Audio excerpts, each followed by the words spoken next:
Hi, welcome back to the channel. Great to have you along today. I hope you had a fantastic New Year and Christmas, all that jazz. So today we're talking about Ghost of Tsushima. It's taken me a while to get around to playing this game, but I finally got there. And I gotta say, I've had a rather pleasant surprise for the most part. There's a couple of issues, and we'll get into that later. But let's kick it off with the story. So it takes place towards the end of the 12th century, around 1272 or so, where the Mongol invasion took place on the island of Tsushima. Tsushima is just sort of roughly just off the coast of Korea. So the Mongols came down through Korea once they'd sort of taken China and elements of Korea, and sent a large invasion fleet of around 1,000 ships with 20,000 men. And the Japanese maybe had like 1,000 men to defend the island of Tsushima when they landed.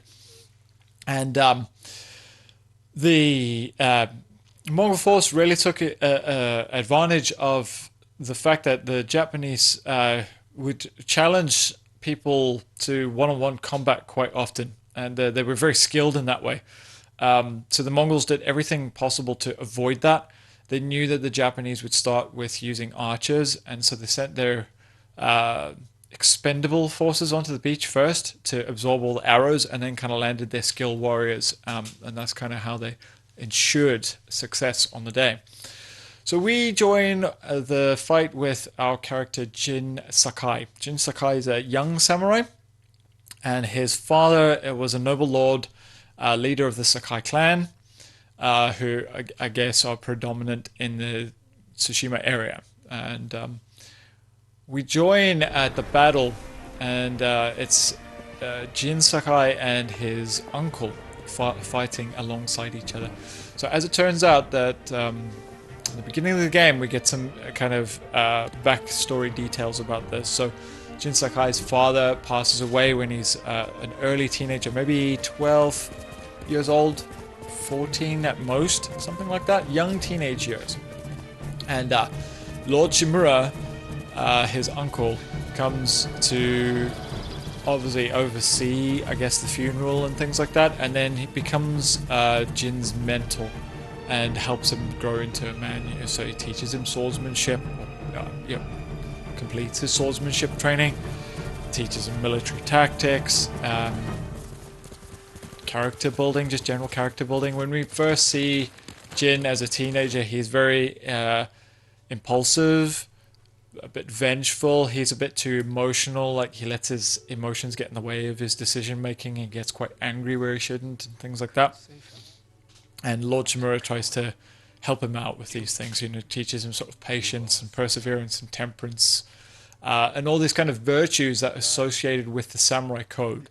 And for Lord Shimura, it's very important that the samurai code isn't messed with, So if you're going to have a fight, you have a stand-up fight, it's face-to-face, it's done with respect, and, all your cards are all like kind of laid out on the table. And obviously, so he teaches this way of life to Jin. And anyway, so we catch up with him at the battle, and it turns out that the Mongol leader has been doing his research. He kind of knows about the warrior code, the Bushido, the kind of way of the warrior, the Japanese warrior, and he's using this knowledge against them in their battles. And anyway, comes the end of the battle. Jin is very badly wounded, to the point where you think he's kind of maybe mortally wounded, except obviously he's your character, so he's going to survive it. But he's badly wounded is the point, very badly. And he wakes up, gains consciousness just long enough to see that the Mongol leader has Lord Shimura. And then your character passes out.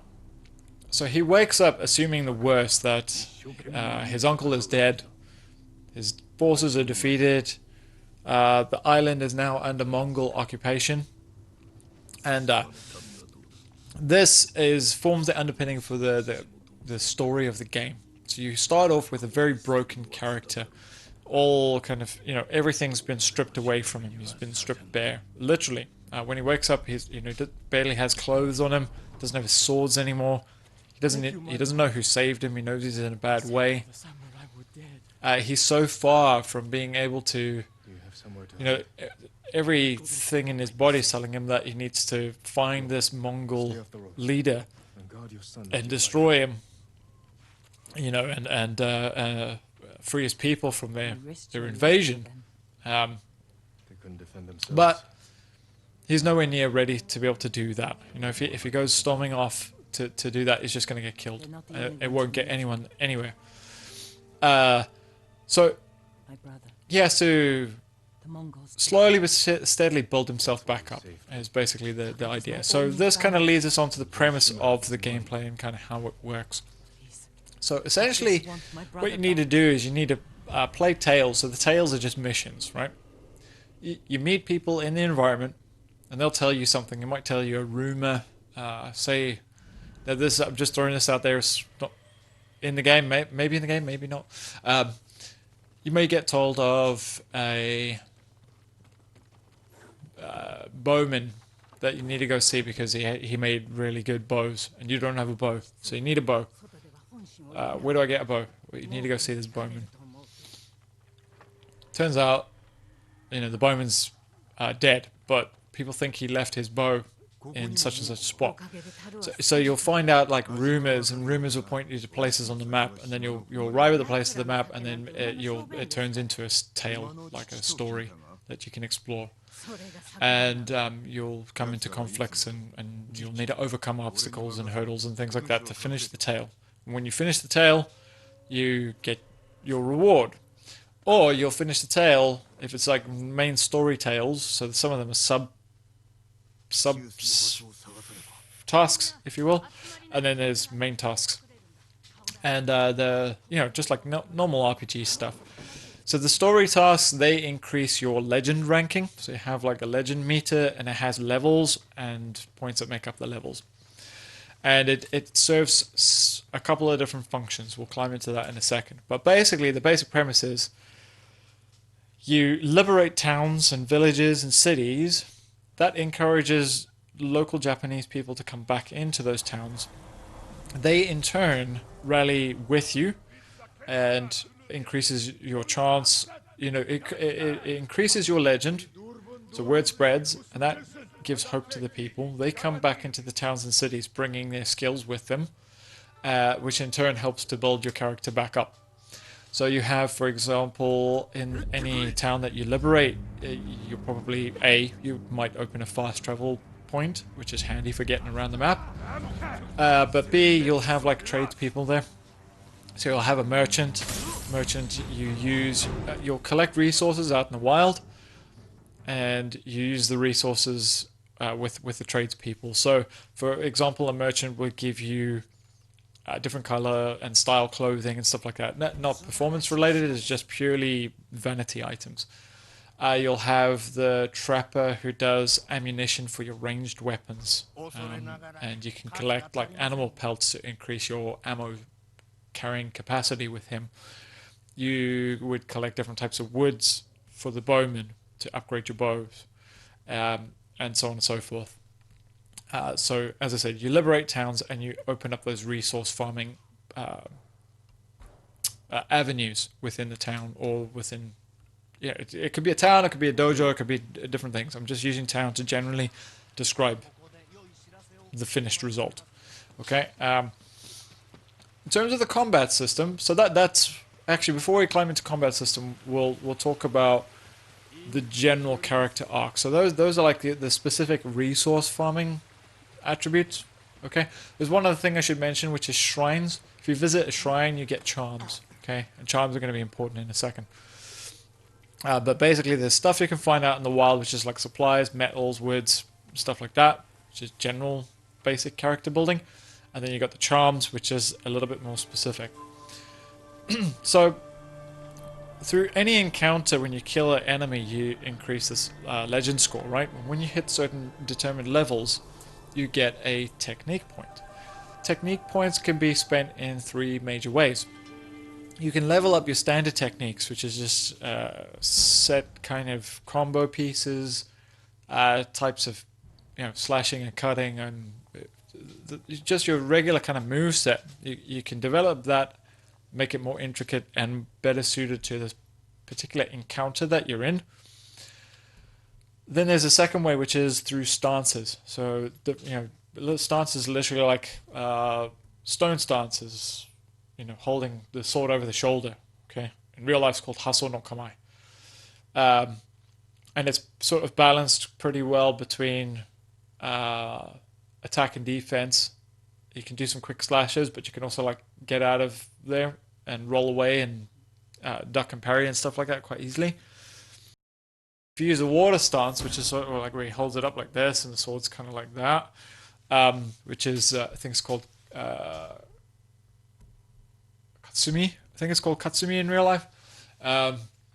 Somebody can correct me that in the comments.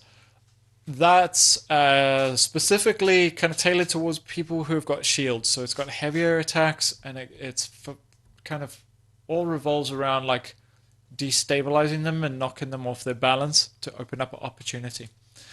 So that's really cool. So you can use the technique points to unlock specific combos for that specific stance. And then the third category is the ghost techniques.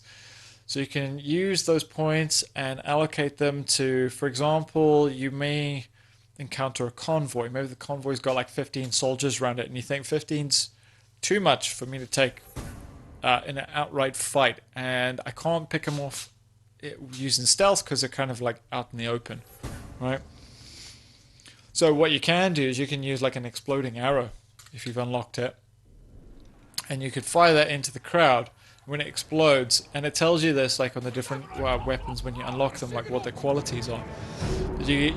When it explodes, it could scare away a few of the guys. So they see a couple of their friends just got blown up, and a couple got set on fire, and so they get freaked out and they run away, right? Thereby evening the odds. So that's quite a cool thing, and you can really move in and out of the kind of stealth mode, the direct conflict mode, and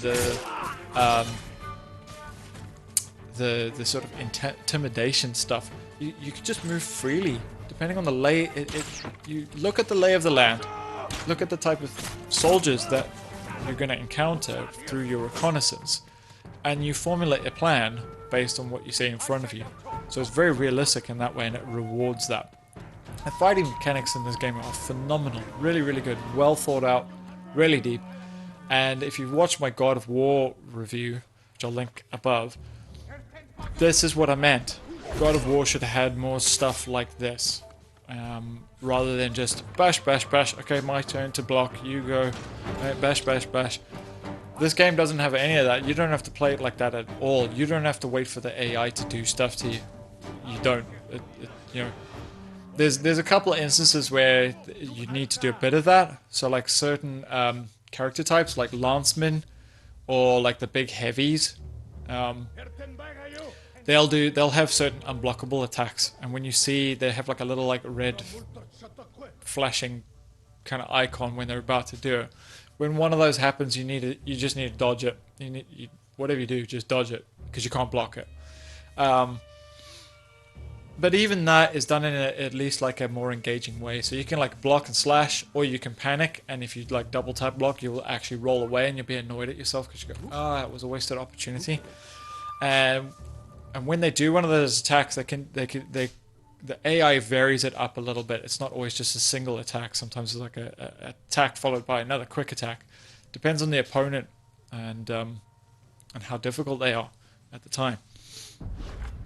So yeah, so that's the kind of like I said, the basic bread and butter of the fighting mechanics, which I think is really cool and is kind of innovative, and the basic story and character building premises. That the RPG character building stuff, like, I don't think there's anything that we haven't seen before in that. Oh yeah, I should mention those charms. I didn't say specifically. Those charms add like a quality to your attack. So say for example, every time you kill an opponent, you gain 20% health back. Something like that, right? Or adds strength to your attacks. Just add strength to your attacks or whatever. And the charms you get by visiting shrines and paying your respects to shrines. So yeah, pretty cool. You can also collect scrolls and lore, and there's all kinds of collectibles and stuff like that, but they don't necessarily impact the performance of your character. But yeah, there's plenty of reasons to explore is my point, and it doesn't feel like a chore. You do most of it on horseback, and anything that is very far away you can fast travel to, so it's pretty easy to get around. It doesn't really feel like overburdened or clumsy. So yeah, anyway, let's get to just some of the more general points. I think to kind of sum up, the RPG stuff is good. It's it's not like I said, super innovative, but it's good. There's nothing really wrong with it. The fighting mechanics are, I think, exceptional. They're very good in this game, and you can make it really different for yourself if you want to. If you want to play it on repeat and just make every fight the same, you can do that. But actually, I think you're going to make it harder for yourself, less enjoyable and harder. You might still beat the game, but if you want to, you can be quite creative with this game and make it really enjoyable. And that's how I think it should be played. And for that reason, I think I rate the combat mechanics really highly for that reason. But early on, you're going to feel like all your enemies are a bit OP. You need to be patient and listen to the script of the story, because they're trying to tell you to, keep a low profile in the first portion of the game. Once you start unlocking a few resource farming avenues, and you'll know when it happens, then all of a sudden you'll be formidable. And then you should be able to take out most opponents as long as you do your recon, right? Yeah, and plan your attacks. In terms of the general feel of the game, the graphics, there's people have complained about the graphics, and I can see why. The graphics are really interesting. Like, most of the time, the game is quite beautiful to look at. It's beautifully designed. The color palettes that are used are really phenomenal. But for whatever reason, I think it's a resource thing. And maybe because it's designed to run well, I guess, on PS4, PS4 Plus, and PS5. Yeah, for whatever reason, you'll get the odd moment in this game where it looks like it's being run on a PS3. Like, it looks like old school cell shading, and just all the definition just disappears from it. But it happens in really minor moments. Like, I had one happen the other day, and I was just having it was a small bit of dialogue with a priest who asked me to go, give me a mission.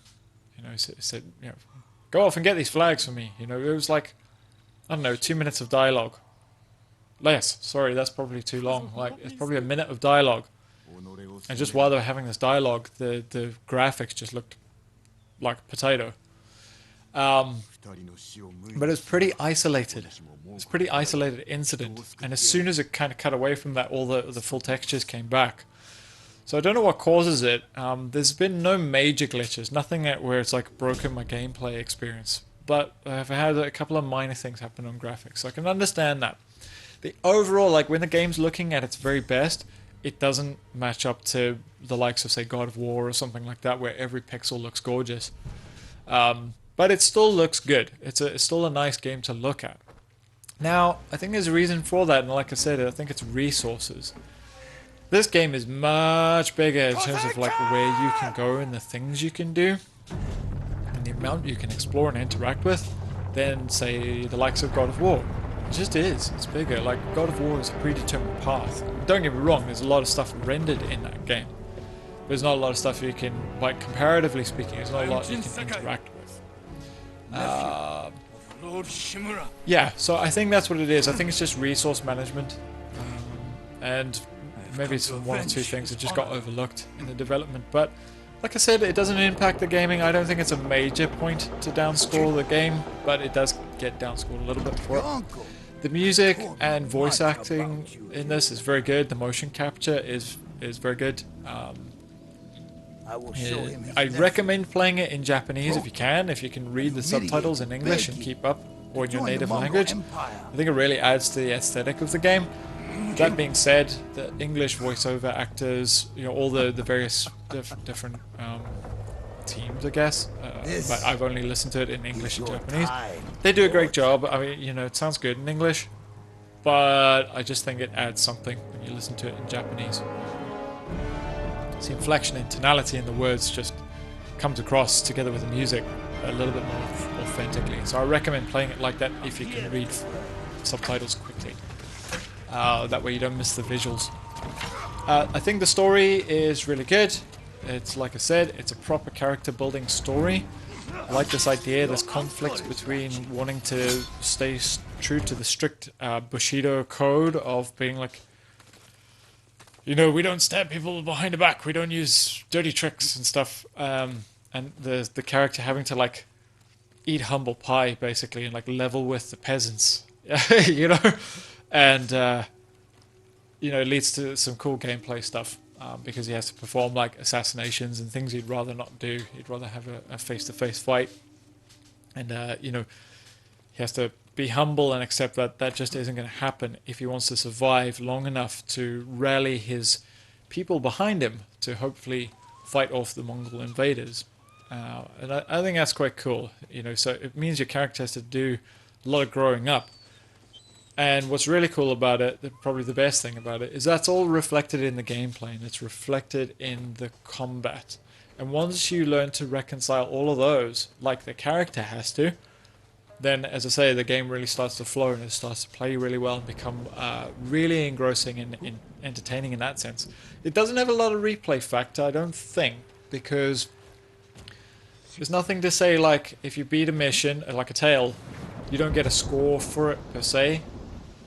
You know, it's not like, oh, I completed the Tale of so-and-so, I got an A. Next time, try and get A+. That doesn't happen. And because of that, there's no reason to come back and play the same Tales twice. So that's maybe an area where the game falls down a little bit. But it does have add-on and extensions. And I don't mind that, you know, I'm okay with having a game in my collection where it's like, no, I finished it and it's done. I don't have to come back and play it again. As long as it's not overpriced. You know, so yeah, that's fine. That's fair enough. And like you said, you know, you've got DLC content, so you download that and off you go. Great, no problem. Haven't got an argument with that. So I mean, overall, if I'm going to wrap this up, I think graphics, it does okay, but there's clearly mistakes that have been made. Otherwise, I would have scored it highly for that. It's not the most polished, but it looks good. It looks good overall. And there's moments where, like I said, the overall design of it, like mostly what you'll think about this game is that it's really beautiful to look at, even though on a technical level, the graphics are not as polished as some other games have managed to be in this generation. For character building and the RPG elements, I don't think it brings anything like massively new to the table. But at the same time, it doesn't do anything wrong, and so it gets that element really well. As you know, it accomplishes what it needs to do, and it's quite enjoyable to use. There's you know, there's plenty of avenues to explore and kind of make it your own. But eventually, when your character's really powerful enough, everyone will start to kind of zero in on a very completist character anyway. The fighting mechanics is where this is stand out for me. This is where it's a cut above most RPG games, in my opinion. And it's where you can make it mostly your own, but there's a sense of realism that dictates that it can't be too much one way or another, so it can't be too stealthy. So you might be like excellent stealth player, you won't be able to get too comfortable because there's these situations that demand that you come out of the shadows. Likewise, if you're like a bit of a button basher fighter, you're going to have to grapple with the subtleties of the other systems. Otherwise, it's, you know, you're not going to get far. You're going to die a lot, and, you know, you'll be forced to learn each system to a level of competency to advance in the game. But you can still play large portions of it the way your style favors, and that can be quite a good thing for a lot of players. Right, so let's wrap it up here, because obviously we don't want this to get too long. I've covered all the major areas, so let's wrap it up. I think probably for me it's going to be, and I know I say this about a lot of reviews so far, but I'm probably going to give it 8 out of 10 here, and I'll tell you why. I gave God of War an 8 out of 10. And I said it would have been a 9 out of 10 if it wasn't for some of the glitches. Now, I haven't had glitches other than those small graphics issues. And when I say small, I mean, it doesn't look like the game's breaking down when it happens. It looks like it's some kind of resource management where they go, this is not important. You don't need to really see this for very long. And so we're going to just basically have the you know, engine run on like a reduced mode for the duration of the scene. It's not like it doesn't flicker, it doesn't do any weird stuff like that. It looks like it's done on purpose. Like I said, I think it's resource management. And I don't think it impacts the game, so I'm not going to downscore it too heavily, but I am going to downscore it for that. Whereas, as I said, in God of War it looked amazing, but it actually caused some problems in the game where things used to like freeze, hang. We got controller input lag during key moments in the game, during like boss fights. Whereas it doesn't happen in this game. Here it's sort of like they're going, you know, they've basically sacrificed like unimportant looks to maintain important gameplay or something like that. I don't know. I'm only guessing at it, but that's my opinion. So that's why I'm not going to downscore it for graphics too heavily. I'm going to upscore it for fighting mechanics because I think it's way better than God of War in that sense. And I really would have liked to see God of War being more experimental and brave like this game has. It didn't. I'm using God of War as a comparison because there's some similarities in like the flow of the game when you're playing it. And some of the character building stuff.